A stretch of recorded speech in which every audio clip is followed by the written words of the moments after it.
Ya, entonces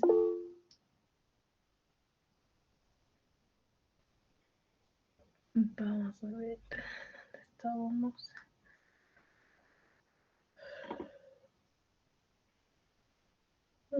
Vamos a ver esta parte de... hemos visto ya la sensibilidad somática 1. Ahora vamos a ver la sensibilidad somática 2. Entonces,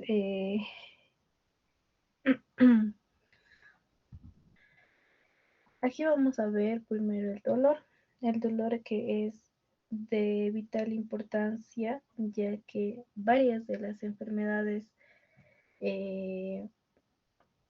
varias de las patologías que ustedes van a atender van a tener como síntoma el dolor, ¿no? Y sea un dolor referido, un dolor localizado. Entonces, este dolor eh, va a aparecer cuando exista algún daño en algún tejido, y esto va a hacer que el individuo pueda reaccionar a un estímulo doloroso, ¿no?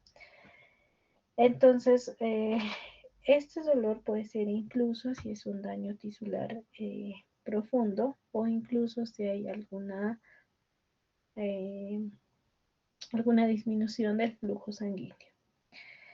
Al dolor lo podemos clasificar como dos tipos: el dolor rápido y el dolor lento. El dolor rápido es ese dolor que se va a percibir en cuestión de 0,1 segundos, estamos hablando milisegundos, después del estímulo. Y este se describe como un dolor intenso, punzante, agudo, eléctrico, y no se va a sentir en tejidos profundos. En cambio, el dolor lento es ese estímulo que va a sentirse pasado el segundo, más de un segundo. Y este estímulo va a crecer con lentitud y se lo puede describir como un dolor urente, sordo, pulsátil, crónico o nauseoso también. Este dolor va a ir acompañado de una destrucción tisular y va a causar un sufrimiento tal al paciente que incluso llega a ser insoportable, ¿no? Porque este dolor crónico, por ejemplo, es prolongado, puede darse tanto en la piel como en tejidos profundos o en órganos. Ay, perdón. Entonces, también podemos clasificar estos sentidos somáticos como sensaciones somáticas viscerales, profundas, esteroreceptoras. Las esteroreceptoras, habíamos visto ya una parte de la propriocepción, la posición de presión y equilibrio, ¿no? Las viscerales, que son los órganos extensos, y las sensaciones somáticas profundas con respecto a la presión, dolor y vibración. Entonces, estos estímulos eh, que llegan a ser dolorosos van a ser estos estímulos mecánicos, térmicos y químicos, ¿no?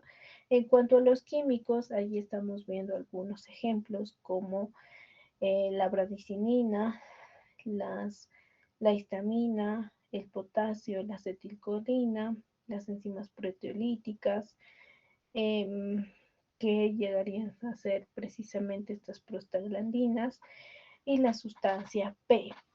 La sustancia P que va a aumentar la sensibilidad del dolor en estas terminaciones nerviosas. Entonces, estos estímulos mecánicos van a ir en relación a, a la lesión tisular, y obviamente en la lesión tisular en el tejido vamos a tener estos receptores que pueden estar tanto en la piel como en tejidos internos, el periósteo, arterias, superficies articulares, eh, pero en los tejidos profundos no tienen terminaciones del dolor, pero cualquier daño tisular va a causar un dolor lento.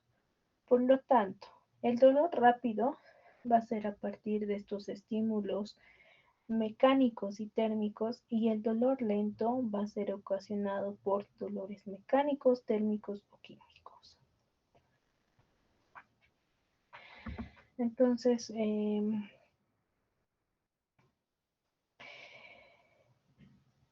estos receptores del dolor no se adaptan a diferencia del tacto, ¿no? Veíamos que en el tacto estos receptores llegan a ser adaptativos, incluso en algún momento se deja de percibir la sensación. En la gran mayoría de los casos, la adaptación de estos receptores no existe o es escasa o nula, ¿no?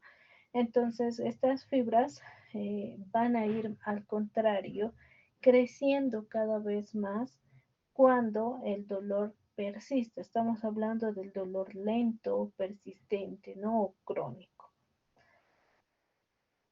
Existen algunas alteraciones, ¿no?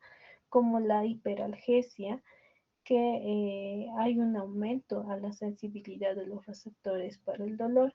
Existen algunas enfermedades que están acompañadas de la hiperalgesia, ¿no? Hay algunas personas que obviamente su umbral del dolor es mucho menor, por lo tanto tienen una sensación más elevada al dolor. Eh, entonces, aquí estamos viendo una imagen de la velocidad de la lesión tisular como estímulo para el dolor, ¿no?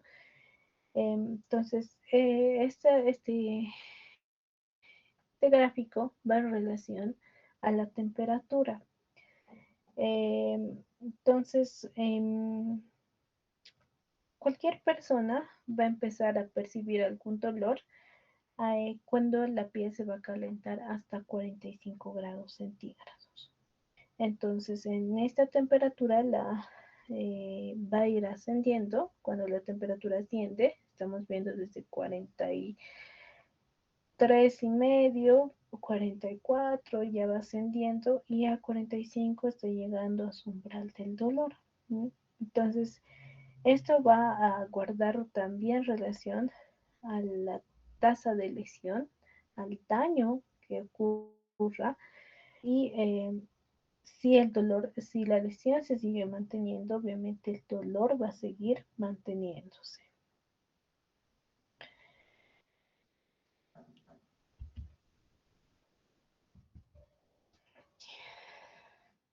Antes de pasar a esto, al otro cuadro, recordaremos que la bradicinina es la sustancia que es más dolorosa.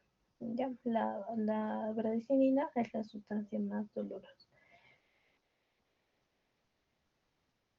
Este dolor, la intensidad del dolor va a entrar en relación a los iones de potasio y también a las enzimas proteolíticas como las prostaglandinas, ¿no?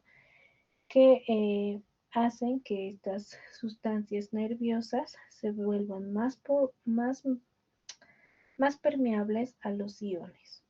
Y estamos diciendo que los iones de eh, potasio tienen una intensidad mucho más, aumenta la intensidad dolorosa, ¿no?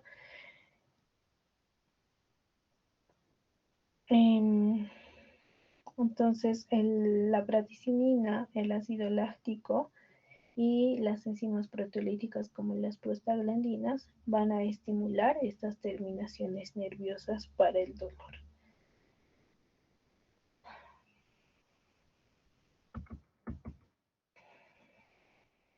Ahora, vamos a tener, les decía, un dolor rápido y un dolor lento. Para esto vamos a tener estas fibras periféricas. donde se van a transmitir estas señales. Entonces, vamos a ver que para el dolor rápido,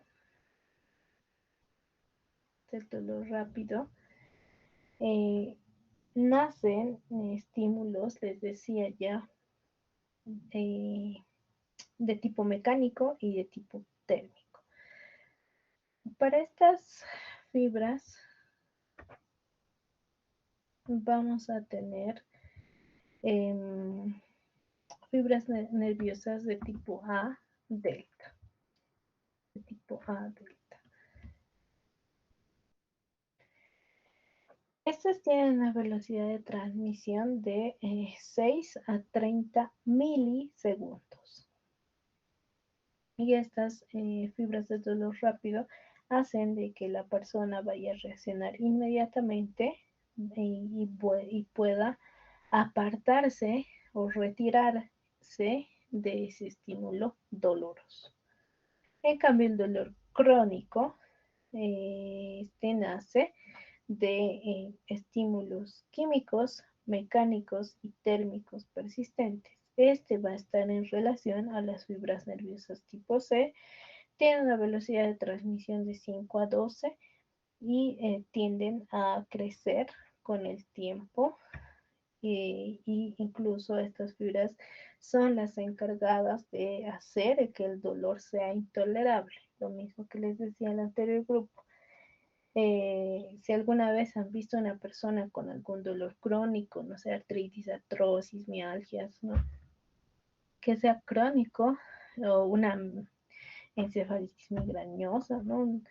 Que el dolor es tan intenso, tan fuerte e incluso insoportable que el paciente llega a golpearse, ¿no? O sea, se golpea la rodilla, el pie, a fin de mitigar el dolor, ¿no? Entonces empieza a golpearse, se golpea incluso hasta la cabeza, ¿no? Incluso en algún caso, por ejemplo en el parto, ¿no? Empieza a decir la mujer que está pariendo, córtenme, sáquenme el bebé, por favor, auxilio y demás. ¿Por qué son estas fibras para el dolor lento? ¿No? Que son más de un segundo, estábamos hablando, ¿no? Entonces, este dolor llega a ser intolerable, ¿no? Hasta que se evite la causa, se retire la causa.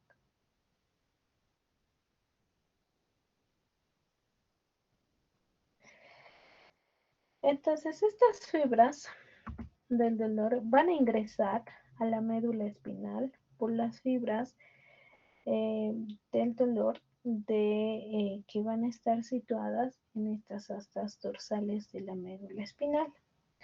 Para esto vamos a tener dos vías.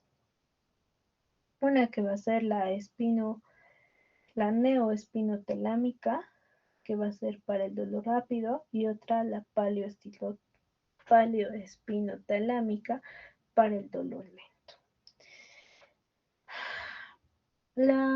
Aquí estamos viendo las fibras del dolor rápido, neoespinotelámica. Recordemos que reciben fibras de tipo A delta y estas van a ir acabando en la lámina de Rexet 1. Entonces ahí la importancia de saber la laminación de Rexet. Ahí está. Acaba en la primera lámina de Rexet o lámina marginal de estas astas dorsales. Estas van a ir a excitar a las neuronas de segundo orden hacia el fascículo neoespinotalámico y estas van a llegar a la comisura gris y van a formar esta sustancia reticular para ascenderse por los cordones anterolaterales y llegar hasta la corteza sensitiva. El fascículo neoespinal entonces va a acabar en la formación reticular. Otro vamos a tener el fascículo espinotalámico. Este va a ser el dolor lento. Este fascículo van a provenir fibras de tipo C. Aquí está, ¿no? La imagen de tipo C. Estas fibras van a ingresar a la médula espinal y van a hacer que se secreten sustancias como el glutamato y la sustancia P. El glutamato va a actuar en milisegundos y la sustancia P, quien va a actuar más lentamente, va a secretarse de segundos a minutos. Entonces, estas sustancias hacen de que se produzca una doble sensación dolorosa. Por ejemplo, cuando se cortan y retiran el estímulo, han sentido el primer estímulo que llegaría a ser estas fibras de dolor rápido. Por lo tanto, han retirado ese elemento que les estaba cortando. Pero persiste el dolor lento por estas fibras de dolor lento por la herida o la solución de continuidad que les ha dejado. Y se va a ir secretando esta sustancia P. Entonces el glutamato rápido, la sustancia P es lenta. Sin embargo, estos van a ser secretados a través de estas fibras C. Entonces, para esto tenemos estas vías, ¿no? El que les decía. La vía paleoespinotalámica, que es del dolor lento, que recibe aproximadamente un 20% de las fibras hacia el tálamo y estos van a llegar a la formación reticular, a los núcleos intralaminares, ¿no? Y de ahí van a irse a proyectar a la corteza semisomatossensitiva y también a la sustancia periacueductal. Ahora, ¿qué pasa cuando tenemos dolor? Y muchas veces han debido escuchar que existe el dolor está en tu mente, ¿no? Entonces, sí, tenemos un sistema que nos ayuda a la analgesia del dolor y este tiene que ver con el encéfalo y la médula espinal. Entonces, tenemos un sistema de supresión del dolor. Este sistema de supresión va a estar dado por tres partes. A este sistema de supresión se lo denomina analgesia. Sin algesia es dolor, ¿no? Analgesia sin dolor. Entonces, estos llegan a constar de tres partes. Este sistema de la sustancia gris periacueductal, ¿ya? Recuerden que tenemos el acueducto de Silvio. El acueducto de Silvio, ¿quién sabe qué comunica, qué es, para qué sirve, qué tiene? No nos sirve, está en vano, ¿quién sabe? Acueducto de Silvio.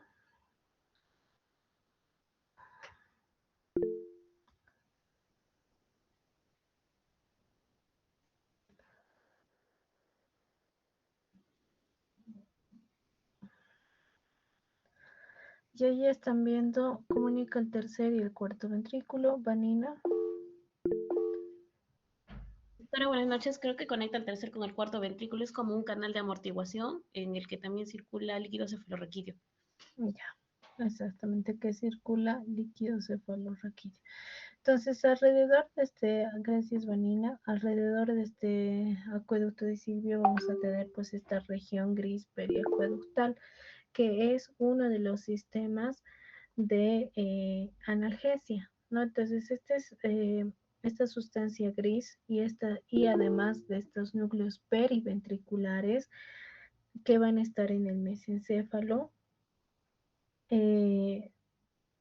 va a constar de la primera parte de la analgesia. Eh, esta analgesia va a ser un sistema descendente, ¿ya? habíamos visto aquí que las fibras llegan a ser aferentes y están viendo que son ascendentes las del dolor, están llegando al sistema nervioso central, al cerebro. Y para detener estas fibras, entonces tenemos que crear un sistema que vaya a ser descendente y que va a llegar a inhibir el dolor desde su puerta de entrada. Entonces, tenemos para de arriba hacia abajo este sistema, sustancia gris periaqueductal y estos núcleos periventriculares. Y estas neuronas van a enviar señales a quién? Al núcleo magno de RAF, o también denominado núcleo delgado de la línea media, que va a estar situado en el bulbo y en la protuberancia. Y además del núcleo se va a enviar estas fibras al núcleo reticular para gigantocelular y se van a transmitir estas señales descendentes hacia unas neuronas de segundo orden por las columnas dorsolaterales para bloquear el dolor antes de que ingrese el dolor al cerebro. Entonces, estas eh, eh, van, a, eh, van a ir formando estas fibras descendentes el complejo inhibidor del dolor localizado en estas áreas eh, dorsales de la médula, ¿no? Entonces, estos van a tener la capacidad de bloquear el dolor antes de que se transmita al cerebro. Entonces,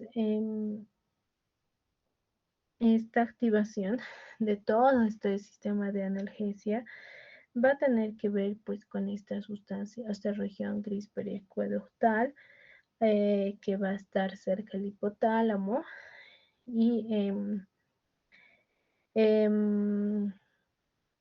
estos fascículos prosencefálicos y además también en cuanto a la analgesia vamos a secretar algunas sustancias químicas como la serotonina y la encefalina, que estas van a participar estas en la analgesia. Eh, entonces, estas fibras eh, van a, perdón, estas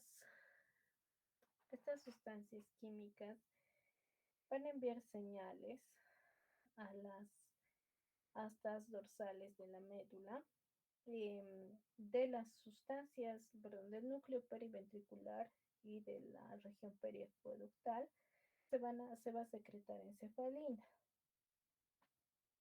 Y en cambio de las astas dorsales se va a secretar serotonina. La serotonina a la vez hace de que se libere encefalina. La encefalina va a actuar inhibiendo sobre las fibras de tipo C. Tenemos también algunas otras células que también forman parte del sistema opioide. Estos son los opioides cerebrales o las endorfinas y encefalinas. Por ejemplo, tenemos a la propio melanocortina, proencefalina y prodinorfina. Tenemos de estas las beta-endorfinas, metencefalina, leuencefalina, dinorfina. Entonces, estas tienen también que ver en la activación del sistema de analgesia, enviando estas señales nerviosas y llegando a estas sustancias periacueductales, a la región periacueductal, periventricular y inactivando estas vías del dolor. Entonces aquí, por ejemplo, tenemos algunos opioides como la morfina, que es capaz de suprimir este estímulo doloroso, ¿no? Tenemos también el dolor referido. Eh, este dolor referido que como igual les decía a sus compañeros de la clase presencial, el dolor referido es una pregunta clásica de, de grado, ¿no? ¿Qué es el dolor referido? ¿Por qué existe este dolor referido?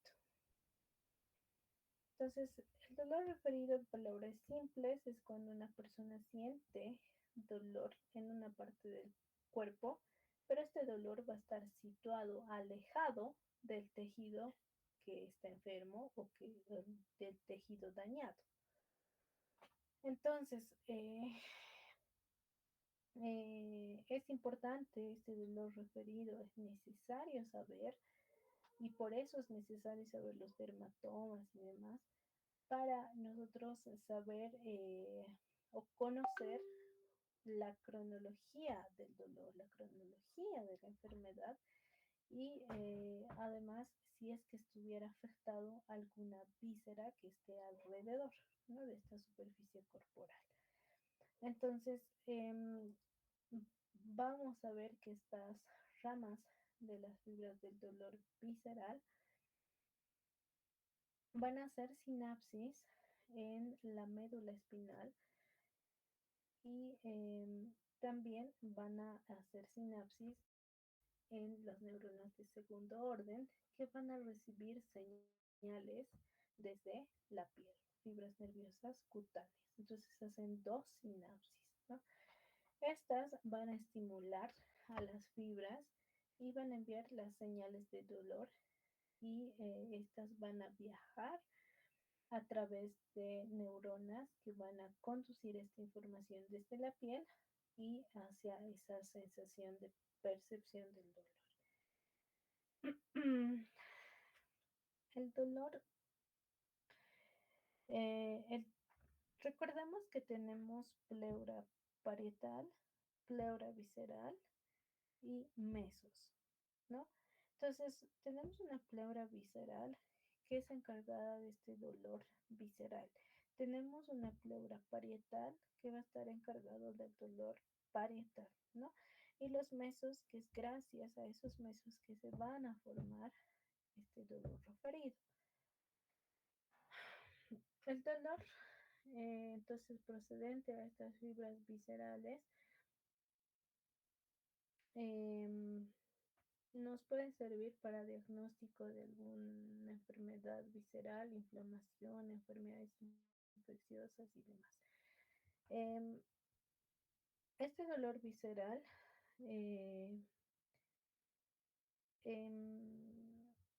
va a ser un dolor de estimulación difusa y va a provocar un dolor intenso, ¿ya?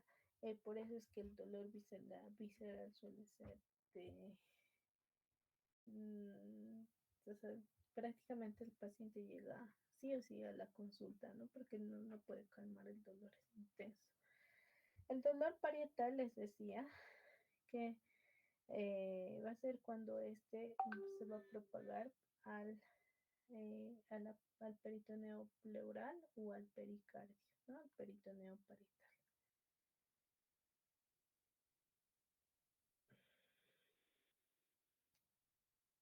Ya.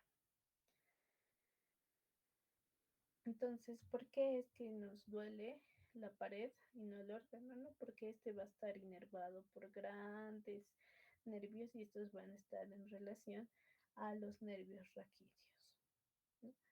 En cambio, cuando es un dolor visceral, va a ser mucho más agudo. Eh, ¿Qué más? Entonces, para la localización del dolor visceral y del dolor parietal, tenemos estos dermatomas, ¿no? Que estos nos van a ayudar a localizar el dolor referido y esto va a estar en relación a los dermatomas y a qué segmento corresponde la inervación de algún órgano según estos dermatomas también van en relación a la embriología, ¿no? Entonces, Por ejemplo, en un infarto cardíaco tenemos el dolor que puede ascender al cuello y parte del hombro y puede ir descendiendo a miembro superior izquierdo, llegando a sentir hormigueo, ¿no? O dolor incluso en todo el brazo izquierdo. Em, entonces, este dolor, por ejemplo, va a ser un dolor referido que se va a ir hacia el área pectoral, brazo subesternal y en algún caso incluso hasta el estómago. En cambio, el dolor parietal procede de las vísceras y suele estar localizado en región superficial y también en región eh, eh, parietal, ¿no? Entonces, el dolor parietal, por ejemplo, aquí tenemos la imagen de una apendicitis. Entonces, eh, los impulsos se van a ver viajados por un dolor parietal y un dolor visceral, ¿no? El dolor parietal por, eh, por estas pleuras que les decía, o mesos que se encuentran alrededor de la pared. Entonces, estos impulsos van a viajar a través de estos nervios simpáticos y parasimpáticos. Estos ingresan por la médula espinal. Entonces, por ejemplo, el dolor va a ser referido porque va a estar en relación al dermatoma de la T10 o torácica 10, T11. Entonces, esto va a tener relación por el peritoneo y por el peritoneo visceral, ¿no? Y luego tenemos un dolor referido por el peritoneo parietal, ¿ya? Entonces, ¿qué pasa, por ejemplo, en la correlación, en la clínica de la enfermedad? Es que existe una cronología básica del dolor, ¿no? Que, por ejemplo, en la apendicitis que estamos viendo en esta imagen, el dolor va a iniciar alrededor del área periumbilical porque va a estar en relación a la torácica 10 y ese dolor luego va a recorrer a ser ya más localizado cuando está en etapa avanzada, que va a ser un dolor en la fosa ilíaca derecha. Este dolor va a estar dado por este peritoneo que va a ser irritado en este cuadrante. En cambio, esta transmisión del dolor hacia un dolor referido va a tener que ver con los dermatomas. Ya hay algunas alteraciones del dolor que tenemos, como la hiperalgesia que les decía, eh, el, el síndrome de Broussard-Quart, que lo van a leer, y la cefalea, ¿no? El dolor de cabeza. El dolor de cabeza o cefalea que puede ser un dolor referido hacia la superficie de la cabeza, ¿no?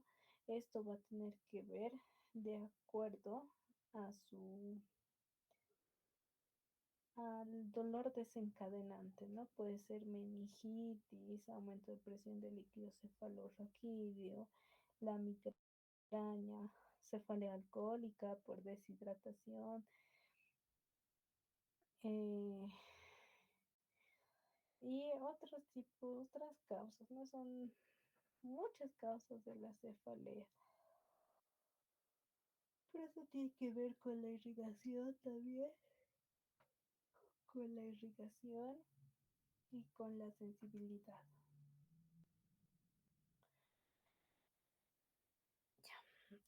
Ahora he visto conveniente unir tres temas, pero dos temas cortos y uno largo. Este es el sentido del gusto y del olfato, que es bien facilito, ¿ya? No, no es complicado. Y si se fijan en su libro es bien cortito.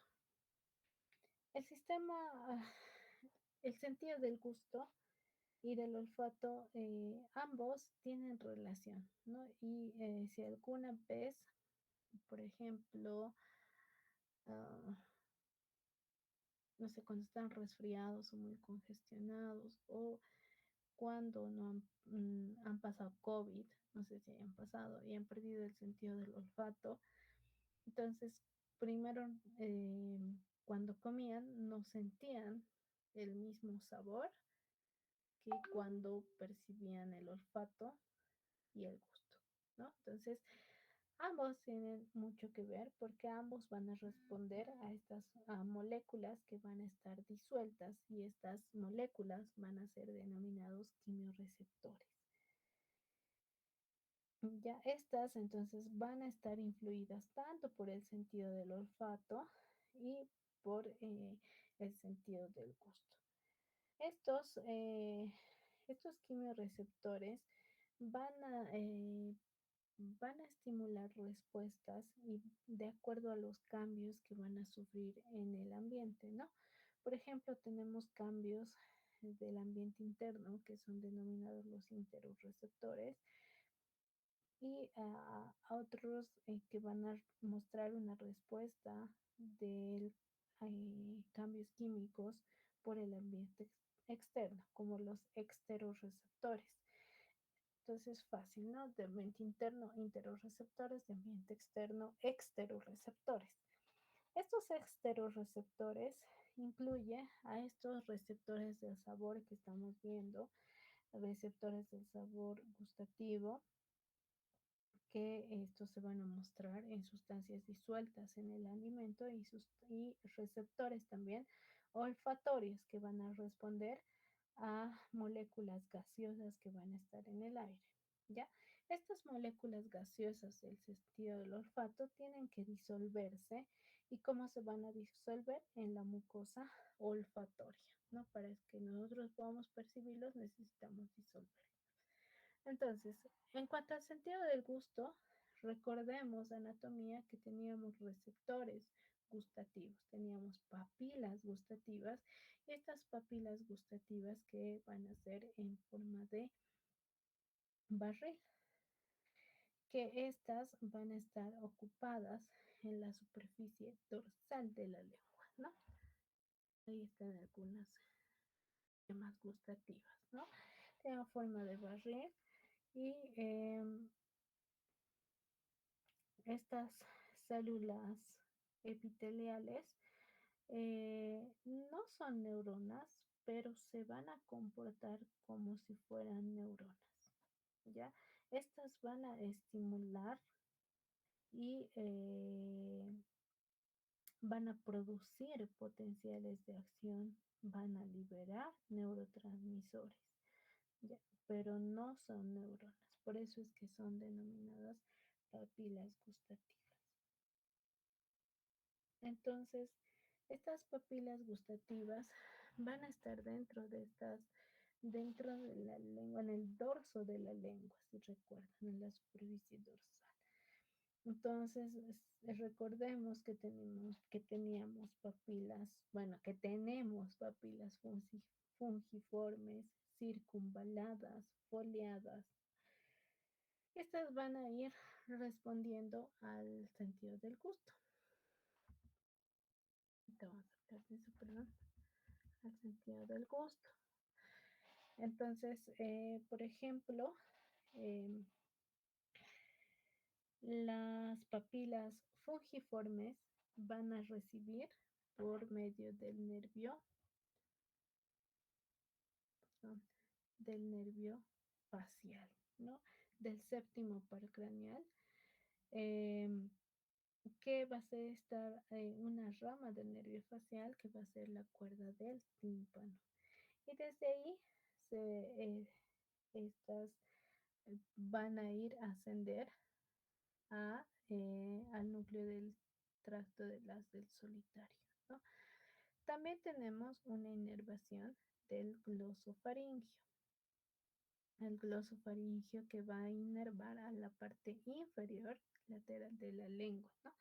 El glosofaringio que va a estar en relación a las papilas circunvaladas y foliadas, y estos nervios van a transmitir entonces información del gusto hacia las neuronas de segundo orden que se van a encontrar en el bulbo raquídeo.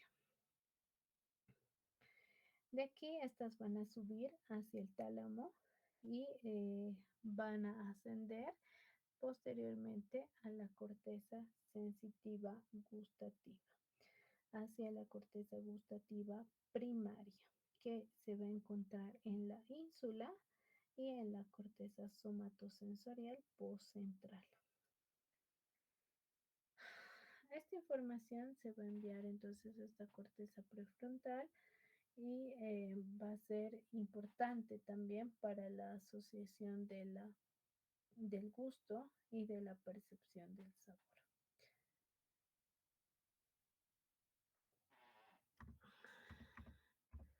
Estas células gustativas eh, producen diferentes sustancias químicas. Estas van a entrar en contacto con microvellosidades de estas células y van a reconocer a estas sensaciones que les mostraba acá, ¿no? Dulce, ácido, salado, amargo. Y también se va a añadir una quinta categoría que es el umami, que es este término relacionado al a sabroso, ¿no? Algo completamente delicioso, ¿no? Es el umami. Igual debieron haber visto anteriormente. Pero si no lo sabían, ya les estoy avisando. Este término también va a estar relacionado con el sabor a la carne, ¿no? Bueno, sé que algunos tal vez son vegetarianos y demás, pero hace referencia a lo más sabroso, algo súper delicioso que puedes tú probar. Entonces, estamos viendo acá cómo es que se van a despolarizar estas membranas. Eh, entonces,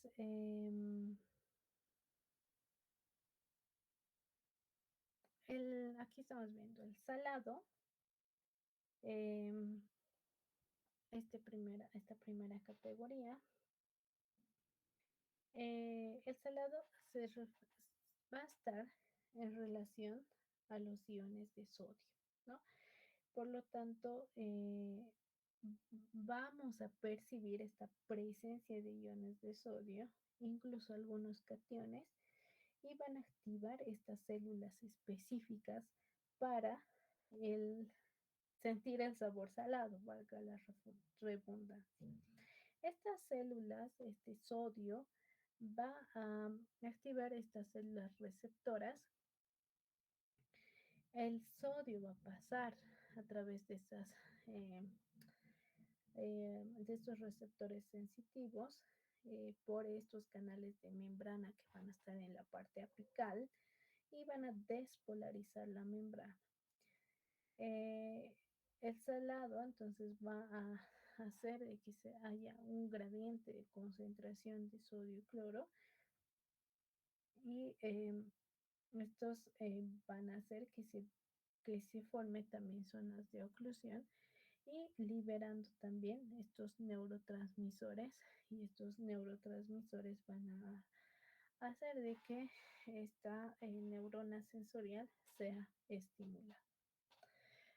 Al igual que el salado, el ácido va a producir movimiento de iones, pero que iones estos se deben a los hidrogeniones, ¿no? Los hidrógenos.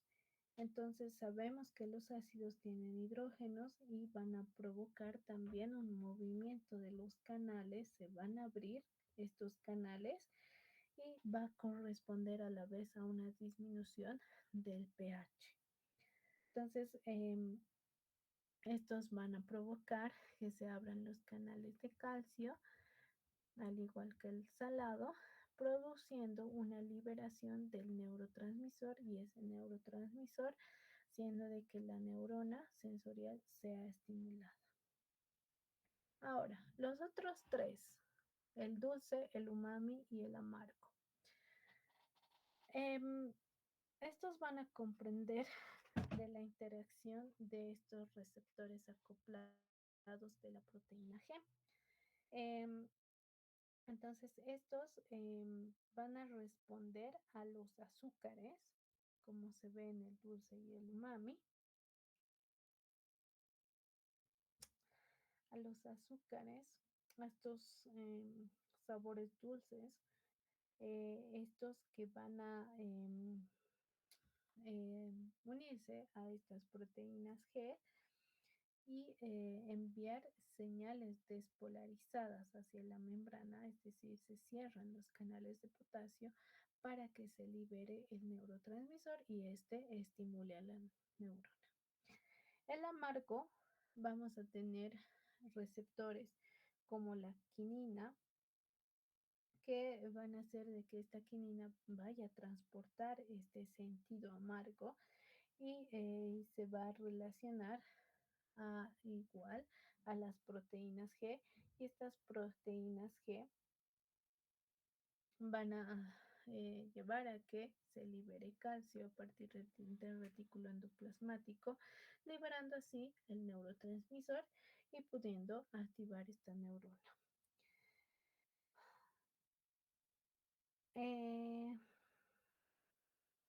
El umami también tiene que ver no solo con el azúcar, sino también con aminoácidos como el glutamato y el aspartato, ¿no? Que contienen la carne, estos aminoácidos, y van a ser estos aminoácidos suficientes para producir este estímulo o esta sensibilidad umami.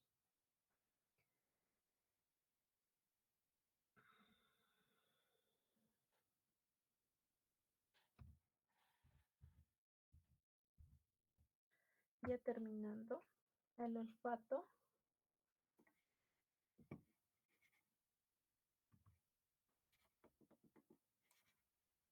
Un minutito. 20, 40, estamos bien. El olfato. Facilito.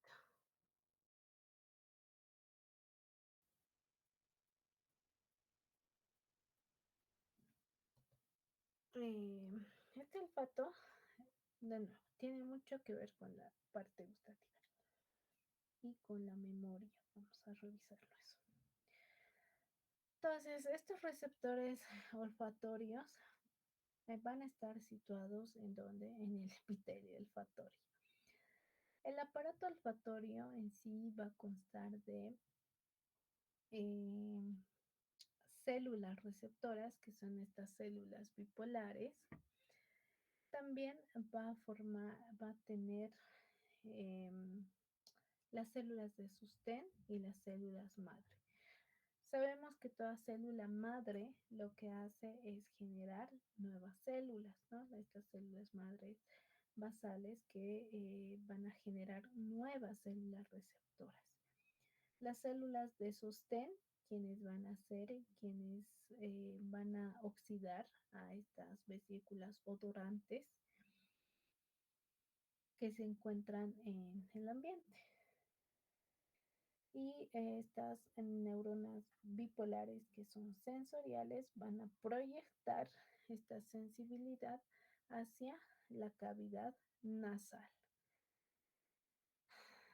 Ya. Estamos viendo que en esta membrana va a estar cubierto por estos cilios, ¿no? Estos cilios, que estos cilios a la vez van a contener proteínas receptoras que se van a unir a estas moléculas odorantes. Aquí estamos viendo también los cilios olfatorios. Aquí estamos viendo los cilios en una micrografía. y que se unen a estos receptores odorantes. Ahí está el odorante.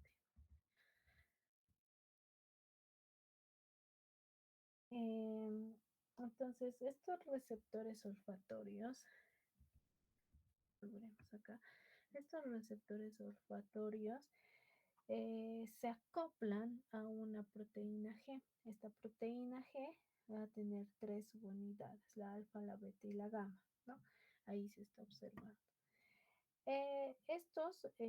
Esta molécula odorante se va a unir al receptor odorante, valga la redundancia, y estas subunidades de la proteína G se van a disociar y se van a mover en la membrana plasmática hacia el adenilato ciclasa. Este adenilato ciclasa se va a catalizar convirtiéndose en ATP, de ATP hacia AMP cíclico y a un pirofosfato. Este AMP cíclico va a servir como segundo mensajero. Eso lo habíamos visto ya en Introducción a la Endocrinología, cómo sirven estos segundos mensajeros.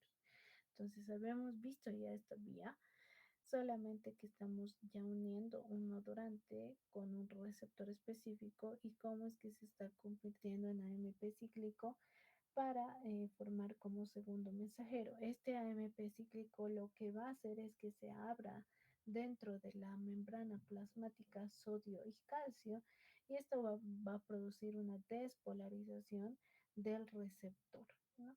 Esto va a estimular a los potenciales de acción. Entonces, se activan varias proteínas G con un solo receptor. Se van a ir activando una amplia gama de proteínas G. Y esto se podría explicar por qué es que tenemos esta sensibilidad extrema al olfato, ¿no? Es decir, obviamente, los perritos tienen muchas más eh, proteínas G receptoras que hacen que su sensibilidad sea mucho más aumentada, pero eso no significa que nosotros no podamos percibir un aroma a 2 metros de distancia, ¿no? Por ejemplo. Entonces, esto explica gracias a la cantidad de proteínas G que se van a activar en relación a solamente un receptor. Entonces, cuando ya se ha producido este potencial de acción, eh, este potencial de acción va a activarse y se va a conducir esta señal eléctrica hacia el cerebro para transmitir este sentido olfatorio.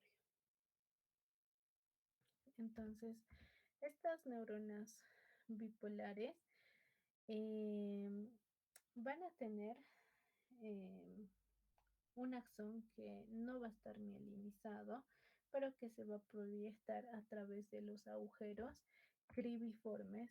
Si recuerdan, este huesito es el etmoides, ¿no? Entonces, teníamos en la placa superior del etmoides una placa o lámina cribiforme por donde pasaban estos cilios, estas células bipolares del bulbo olfatorio. Entonces, estas van a pasar hacia la corteza cerebral, comunicando desde la fosa nasal hacia la corteza, donde va a ser sinapsis con estas neuronas de segundo orden y estas van a llegar al tálamo transmitiéndolo a la corteza cerebral. ¿Cómo es que se activan? Ahí está. Entonces, todo este proceso, aquí estamos viendo otro corte en visión aquí, por si acaso está el bulbo olfatorio. Se supone que acá abajo se está apoyando a este con amarillito. No se nota nada. Tal vez. Ahí. Se supone que acá abajo está la lámina cribiforme del etmoides, Ahí está el bulbo olfatorio y aquí debería estar saliendo los cilios, ¿no? Hacia la cavidad nasal. Entonces ahí está el bulbo olfatorio. ¿Dónde va a empezar? El procesamiento de información, es decir, vamos a detectar, vamos a tener receptores, pero que se procese la información va a empezar en el bulbo olfatorio. Entonces, estas neuronas sensoriales bipolares van a hacer sinapsis en unas proyecciones denominadas estas las eh, glomérulos, ¿no? En estas estructuras esféricas que son los glomérulos. Entonces, estos glomérulos van a recibir estas aferencias de un receptor olfatorio y estos van a empezar a procesar la información. Entonces, este glomérulo puede identificar algunos aromas diferentes y provocar una excitación. Entonces va a identificar un olor y va a empezar en la sinapsis dendrítica dentro de estos glomérulos. Entonces, estas neuronas del bulbo olfatorio se van a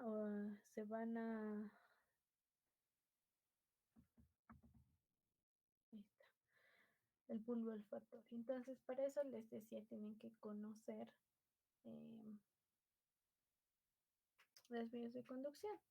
Entonces, tenemos como primera neurona, o sea, donde empieza la vía en estas células olfatorias. Van a ascender por el nervio olfatorio como segunda neurona, donde empieza esta información, el reconocimiento de la información en el bulbo olfatorio, que llegaría a ser la segunda neurona. Va a subir por el fascículo tracto olfatorio hasta llegar hacia la corteza olfatoria, los lóbulos temporales y también una parte hacia el hipocampo y los núcleos amigdaloides, ¿ya? ¿Por qué hago énfasis en esta parte? Porque tienen estas estructuras, el hipocampo, los núcleos amigdaloides, tiene mucho que ver con el sistema límbico. Es por eso que el sistema olfatorio también tiene un papel en la emoción y la memoria, por la amígdala, ¿no? La amígdala. La amígdala, entonces, tiene que ver también con las respuestas emocionales de acuerdo a la estimulación olfatoria.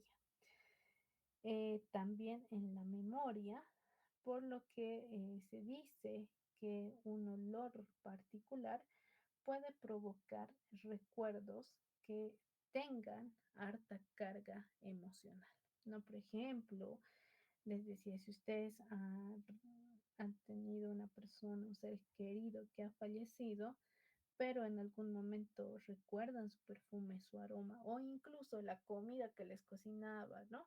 Entonces, llega a tener pues alta carga emocional y un recuerdo valioso que incluso te lleva a te transporta hacia el momento donde estabas con esa persona, ¿no? Es por eso es que es tan interesante esta parte nerviosa. Entonces, tiene mucho que ver con esta carga emocional y la de memoria. Listo. Y colorín colorado, el cuento se ha acabado.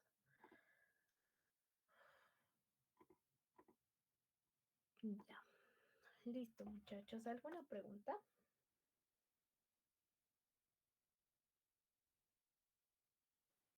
Doctora, buenas noches. Buenas Doctora, noches. doctora, una preguntita. Mis notas no me salen, doctora, en la carpeta verde del primer parcial, ni del segundo parcial, por favor.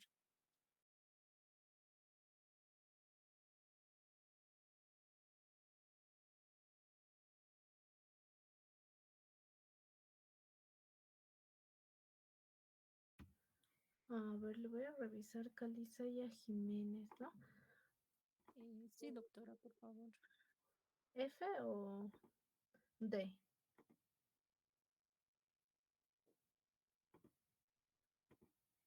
¿Paralelo F o D?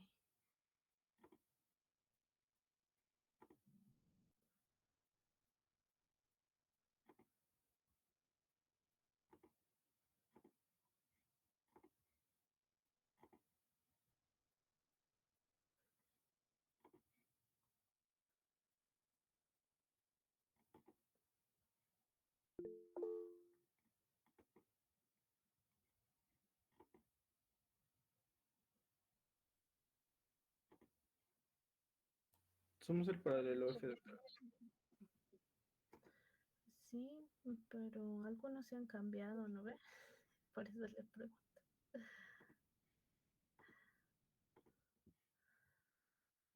Del F está todito consolidado.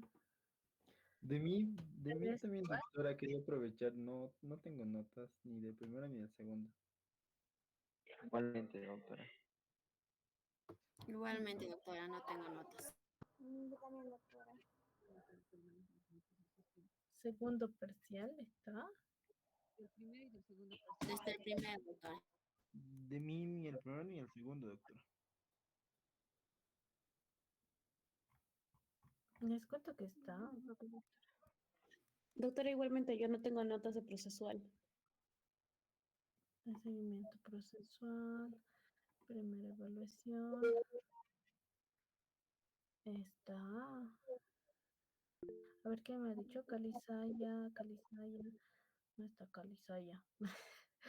Por eso, Calizaya, creo que estás en el